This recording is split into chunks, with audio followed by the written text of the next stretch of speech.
Okay, so I've modified this effect a bit to really actually simplify it, make it a lot easier to perform.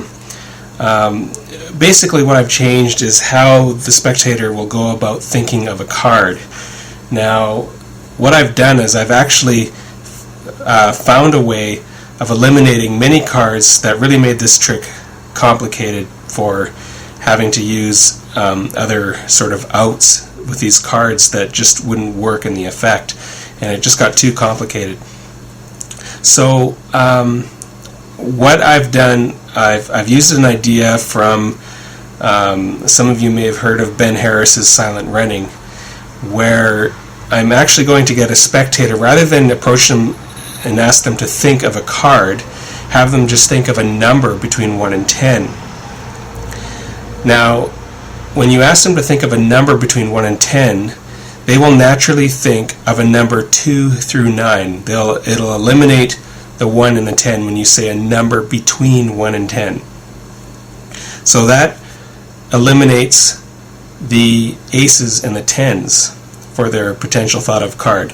And so what I'm getting at is, when they think of a number between 1 and 10, you then move on to ask them to think of any suit from a deck of playing cards, and to visualize the suit with their imagined number as a playing card.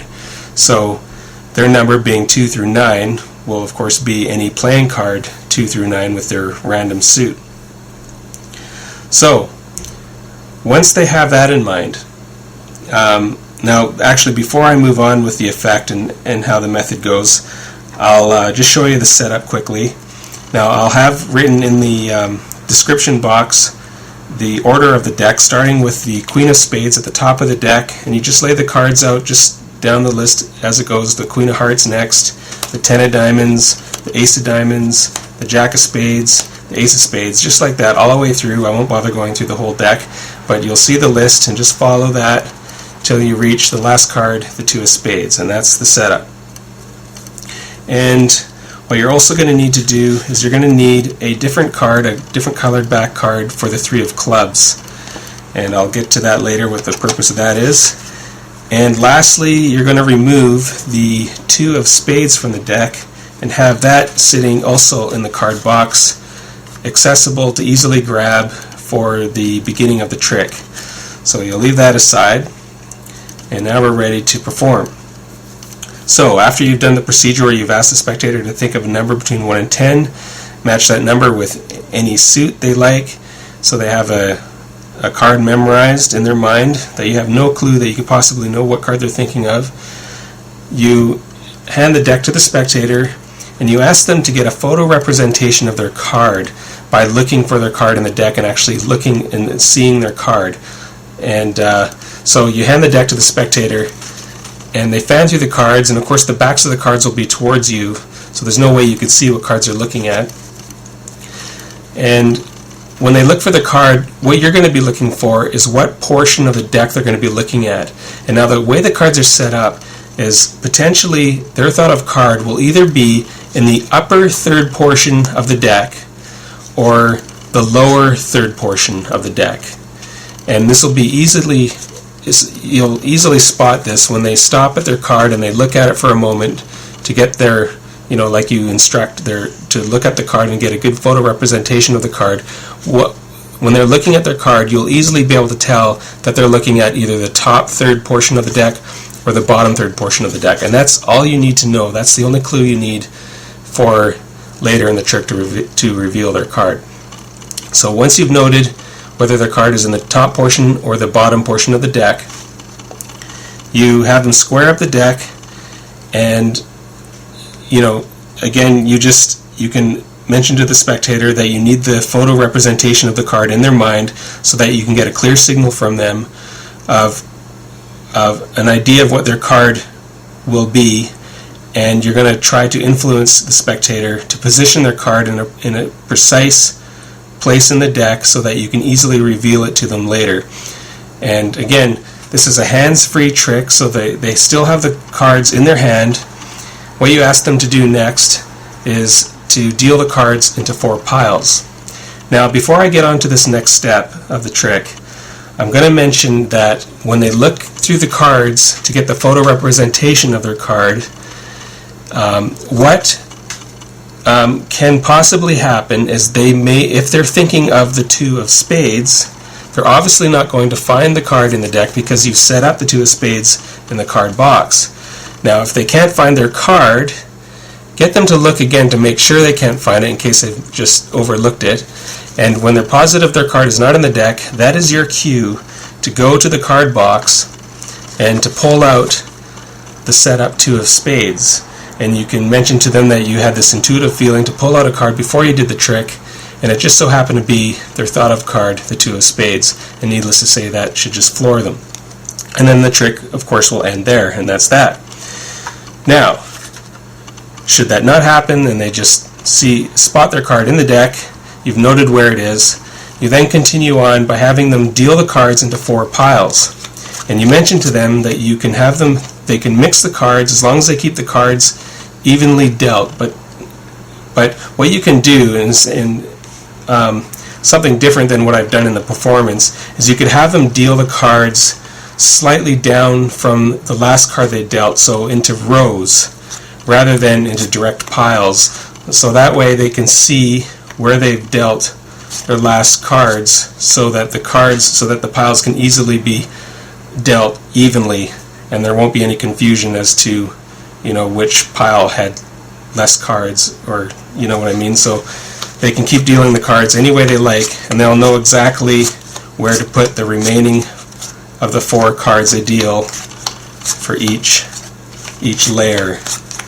So they keep going, dealing the cards any way they like, feeling like they're mixing the cards, when really they're not actually mixing the position of the card spellings. They're mixing the cards, but the position for the spellings won't be mixed, because it's the layers that's important, if that makes any sense. But anyways, what's going to happen is they're going to end up short a card. Obviously they're going to see that there's a missing card here because we've only dealt 3 cards and we don't have the 4th one.